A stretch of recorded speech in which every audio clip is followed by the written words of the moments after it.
Cześć, witaj na moim kanale poświęconym językowi arabskiemu. Dzisiaj, w nawiązaniu do mojego pierwszego filmu na moim kanale, zajmiemy się strukturą języka arabskiego, czyli czymś, czym jeszcze się nie zajmowaliśmy.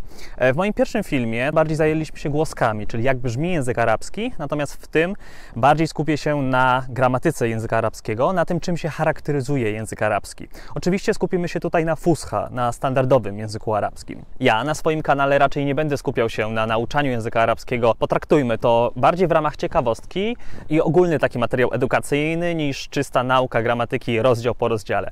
Film będzie dość długi, ale zawiera całą gramatykę w pigułce. Obowiązkowa pozycja dla tych, którzy chcą uczyć się arabskiego, uczą się arabskiego lub również dla koneserów języków obcych. Film podzieliłem na kilka części i w każdej z nich opowiem o jednym zagadnieniu gramatycznym związanym z językami semickimi i oczywiście głównie z językiem arabskim. Gotowi? Yalla! Struktura języka arabskiego jako języka semickiego opiera się na literach rdzennych, czyli są na przykład słowa trójrdzeniowe, czterordzeniowe, a czasem nawet pięciordzeniowe, ale to bardzo rzadko. W dużej ilości przypadków te trzy litery rdzenne niosą za sobą pewne znaczenie semantyczne. I tak na przykład rdzeń kaf, ta, ba znaczy coś związanego z pisaniem. Rdzeń fa, ta, ha znaczy coś z otwieraniem, a na przykład dal, ra, sin znaczy z nauczaniem. Znając litery rdzenne, możemy budować na nich wyrazy. I tak na przykład kaf, ta, ba w znaczeniu coś do pisania mamy na przykład czasownik kataba, czyli pisać. Katib to imię słów czynny tego czasownika, czyli dosłownie znaczy ktoś piszący, czyli pisarz. Maktub to imię słów bierny, czyli coś napisanego. Natomiast w dialektach, na przykład w dialekcie libańskim, znaczeniowo przeszło to do listu. Książka, kitab, czyli jeden ze wzorów tworzenia rzeczowników od czasowników. Mamy również miejsce, w którym coś napiszemy, czyli maktab, biuro.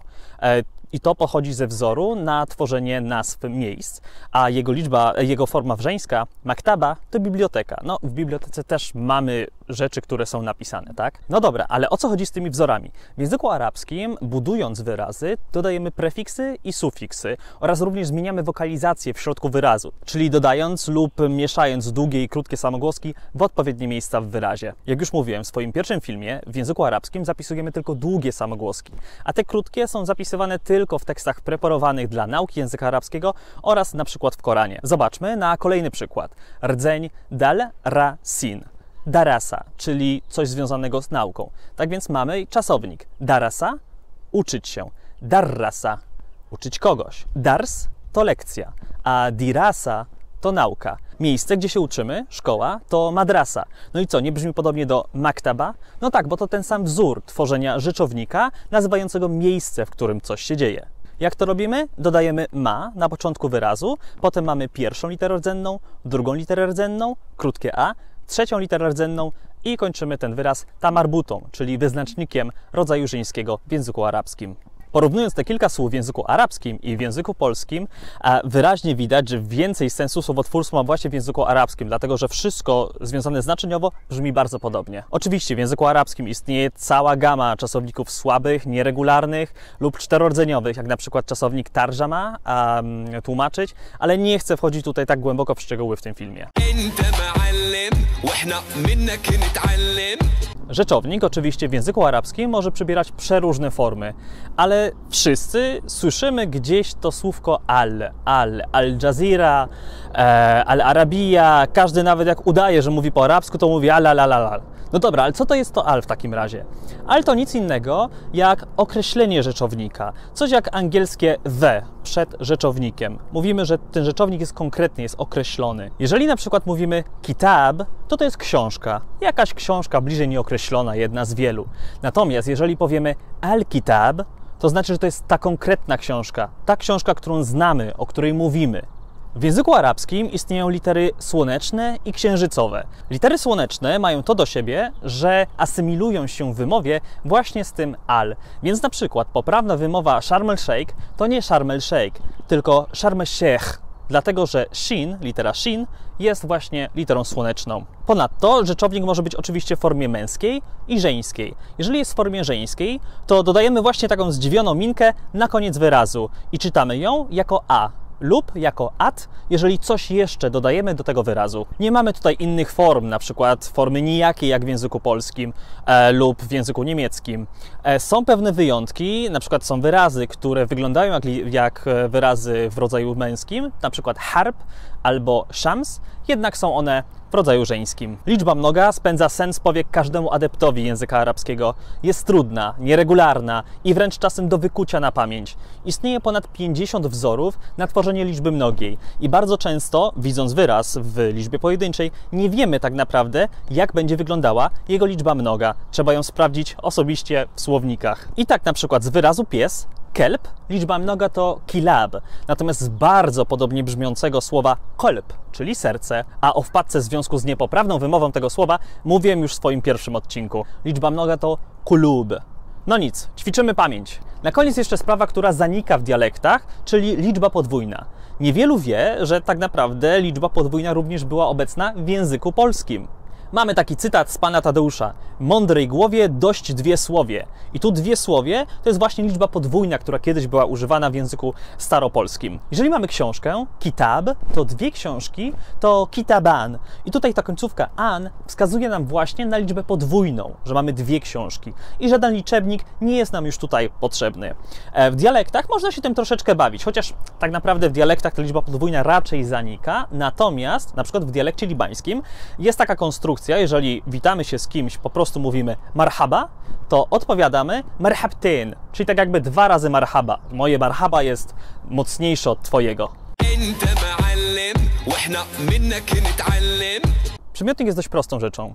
Ma kilka wzorów, szczególnie popularny jest ten z długim i, między drugim a trzecim radykałem, na przykład kabir, qabih, azim, czy na przykład saghir. Jego forma oczywiście musi zgadzać się z rzeczownikiem, czyli tak jak w języku polskim. Jeżeli rzeczownik mamy w formie żeńskiej, to przymiotnik również musi być w formie żeńskiej. I analogicznie jest w języku arabskim. Na przykład słówko Madina, które jest rodzaju żeńskiego w języku arabskim i na przykład nasz przymiotnik saghir musimy dodać tutaj tamarbutę na końcu, Madina, saghira, czyli małe miasto. Ciekawostką na pewno jest fakt, że liczba mnoga rzeczowników nieożywionych jest traktowana jako mała dziewczynka. A co to znaczy? Znaczy to tyle, że nie odpowiada ona liczbie mnogiej przymiotników, tylko choćbyśmy mieli na przykład, nie wiem, 10 miast, to miasta te będą określone przymiotnikiem w rodzaju żeńskim liczby pojedynczej, czyli mudun saghira. W języku arabskim największy fan jest z czasownikami. Pierwsza sprawa, w języku arabskim nie ma bezokolicznika. Nie ma czegoś takiego jak robić, pracować, mówić.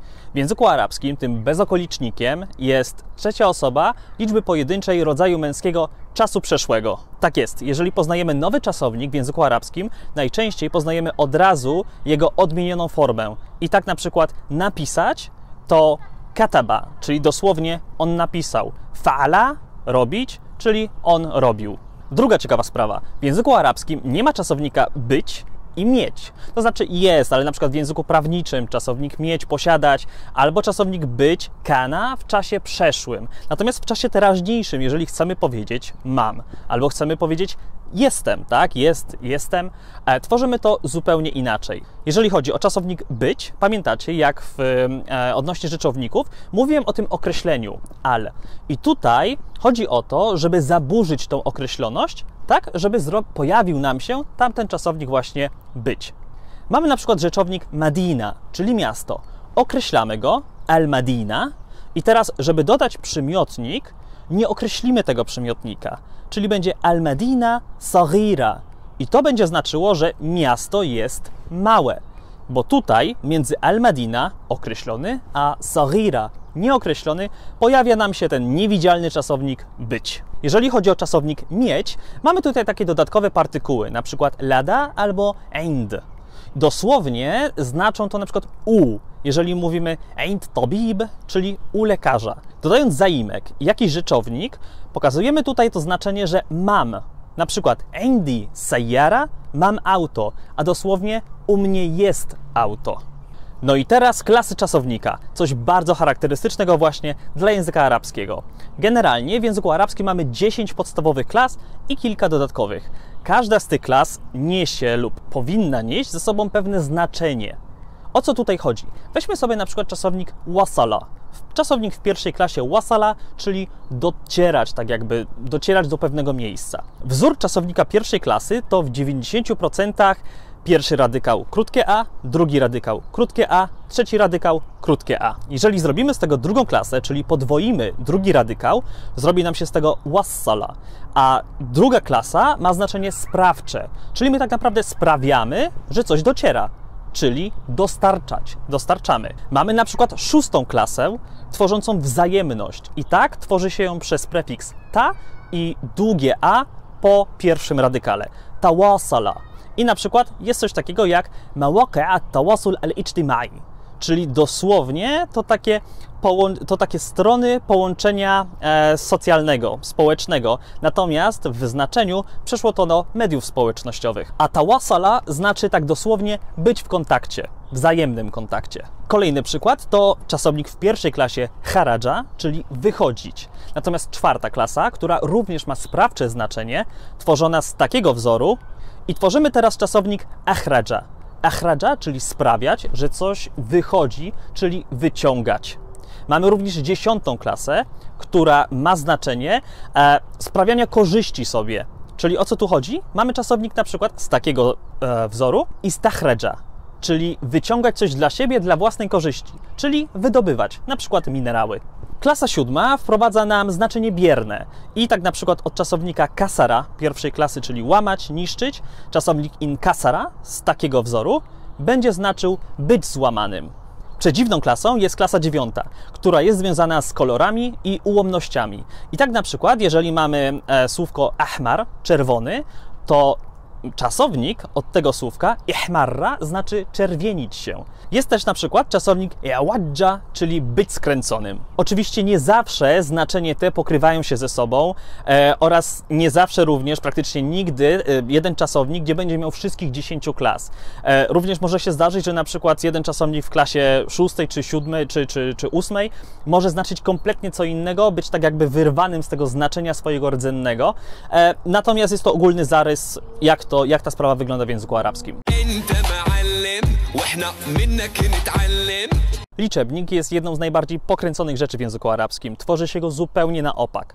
Mamy tutaj kilka grup liczebników. Jeżeli chodzi o jedynkę i dwójkę, tutaj sprawa jest prosta, bo one tak naprawdę są przymiotnikami. Więc jeżeli mamy kitab, mamy jedną książkę. Jeżeli mamy kitaban, mamy dwie książki. Nie musimy tutaj już nic dodawać. No chyba że chcemy rzeczywiście podkreślić, że jest to jedyna książka, wtedy możemy powiedzieć kitab wahid.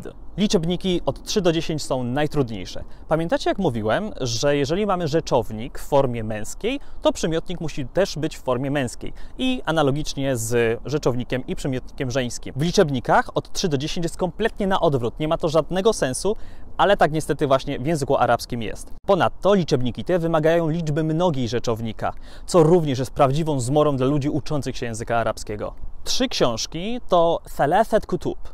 I zobaczmy tutaj na strukturę liczebnika. Dodajemy tą tamarbutę, która powinna być dodana do czegoś żeńskiego. Natomiast kitab jest rzeczownikiem męskim. Za to na przykład 3 auta to thalath sayyarat. I tutaj sayyara jest rodzaju żeńskiego. Natomiast thalath jest rodzaju męskiego. Od 11 do 19 już jest kompletne pomieszanie z poplątaniem. Dlaczego? Dlatego, że cyfra jedności nam się zachowuje tak samo, jak w przypadku od 3 do 10, natomiast cyfrę dziesiątek już poprawnie odmieniamy. Zobaczmy na ten przykład. 15 książek to 15 kitaban. I zobaczcie tutaj na kitab. Kitab jest w liczbie pojedynczej, a przecież powinien być w mnogiej, skoro mówimy o 15 książkach w liczbie mnogiej. No ale w języku arabskim znowu mamy to zupełnie na odwrót. Pozostałe liczebniki od 20 wzwyż również przyjmują formę liczby pojedynczej. Jest to trudne, ale uwierzcie mi, do opanowania. Szyk zdania w języku arabskim jest trochę inny niż na przykład w językach europejskich. Mówimy tutaj o pisanym języku. Chcąc powiedzieć, prezydent przyjął przedstawicieli rządu, powiemy istaqbala ar-rais al-bulandi mumathili al-hukuma, czyli tutaj czasownik musimy dodać na samym początku zdania, co dosłownie znaczy przyjął prezydent Polski przedstawicieli rządu. Jaką mamy tutaj trudność? Dwa podmioty stoją obok siebie i musimy wiedzieć, który jest tylko dopełnieniem, a który jest związany z orzeczeniem. Kolejną ciekawostką jest neutralizacja orzeczenia na początku zdania. Weźmy sobie na przykład zdanie Istaqbala zu'ama ad-duwal al-arabiyya mumathili al-hukuma wa qalu inna. Nawet jeżeli mamy tutaj kilku prezydentów, właściwie to kilku przywódców tutaj państw arabskich, czasownik na samym początku będzie stał w formie pojedynczej. Nieważne, że odnosi się do liczby mnogiej. Już ten drugi czasownik w tym zdaniu będzie już poprawnie odmieniony do liczby mnogiej. Natomiast właśnie w języku arabskim charakterystyczna jest tutaj taka neutralizacja wykonywana na samym początku zdania. Ostatnią sprawą, na którą chciałbym zwrócić uwagę w języku arabskim, to przypadki. Generalnie w języku arabskim mamy trzy przypadki. Nominatyw, czyli mianownik, genetyw, czyli dopełniacz i akuzatyw, czyli biernik. Niby jest on używany, ale nie do końca. Na przykład mamy rzeczownik bejt, czyli dom. Jego poprawna, taka hiperpoprawna forma właśnie z odmienionym mianownikiem to bejtun. A jeżeli jest to rzeczownik określony, to al-bejtu, czyli un i u to są końcówki mianownika. Problem jest taki, że nikt nie użyje takiej formy w języku mówionym. No chyba, że prezenter z Al Jazeera. Osobiście uważam, że uczenie nowych słów w języku arabskim z odmienionym już mianownikiem, tak jak na przykład bejtun, jest dużym błędem, gdyż wprowadza to bardzo często w zakłopotanie osoby, które uczą się języka arabskiego, a tak często dzieje się w książkach, czy choćby Google Translate, który podaje tą formę już odmienioną. Nadmienię tylko, że końcówki dopełniacza to in nieokreślony oraz i określony, a biernika to an nieokreślony oraz a określony. Kiedy więc przydają się te końcówki, a na przykład w liczbie mnogiej regularnej rzeczowników osobowych. I tak na przykład mudarrisun to nauczyciele w mianowniku, a mudarrisin to nauczyciele w bierniku oraz w dopełniaczu. Tutaj widzimy ten przypadek. Przypadek również możemy zaobserwować w takich sformułowaniach jak kejfa haluka albo kejfa haluki. I tutaj to u jest niczym więcej niż właśnie mianownikiem. Podobnie jest w sytuacjach, kiedy dodajemy zaimek dzierżawczy do rzeczownika. Również tam pojawi nam się ten przypadek. Jednak bardzo często w dialektach są to formy skrócone i tutaj radzimy sobie kompletnie bez dodawania właśnie tych przypadków. Jeżeli ktoś nie ma zamiaru być purystą językowym i woli się uczyć takiego praktycznego arabskiego, to zdecydowanie polecam, nie zawracaj sobie głowy przypadkami. Nauka będzie wtedy o wiele prostsza i bez porównania na przykład do języka polskiego, w którym mamy 7 przypadków. Podsumowując, mam nadzieję, że dotrwaliście ze mną do końca tej gramatycznej przygody. Oczywiście jest to tylko 1/50 całej gramatyki języka arabskiego, natomiast mam nadzieję, że zdobyliście taki ogólny zarys, jak wygląda gramatyka języków semickich, w tym właśnie języka arabskiego. Jest to z pewnością bardzo ciekawa rzecz dla entuzjastów języków obcych. Możecie porównać na przykład język arabski właśnie ze swoimi językami, które znacie. Z tego miejsca chciałbym oczywiście wszystkich zachęcić do subskrypcji kanału, do zostawiania łapek w górę i do zobaczenia w kolejnym filmie. Ma'as salama!